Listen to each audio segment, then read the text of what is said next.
Welcome back to What Works. In this part, we'll be discussing the role of economic growth in poverty reduction. Several countries have of late experienced fantastic rates of economic growth, but not every country has been able to achieve effective poverty reduction.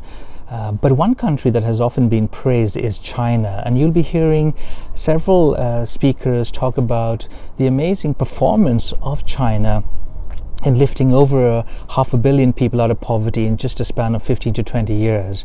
But there are also many other countries doing really well, not necessarily just because of economic growth, but because of effective poverty reduction programs. One such program has been cash transfers. They can be of conditional and unconditional types. In Malawi, there has been a cash transfer program that has worked really well. There's also been a food subsidy program related to fertilizer subsidies that has worked really well, and so you'll be hearing my colleagues from Malawi talk about that.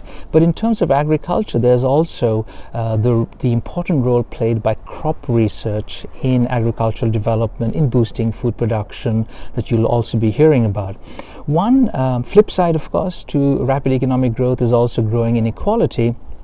And Latin America has been particularly affected by growing inequalities. It has one of the highest income inequalities in the world, but there have been some progress in that continent too. You'll hear my colleague talk about inequality reduction in Latin America, but also another colleague talking about what really works in reducing inequality around the world. So hopefully you'll have several lectures giving you some sort of a holistic perspective on this domain of economic growth and poverty reduction.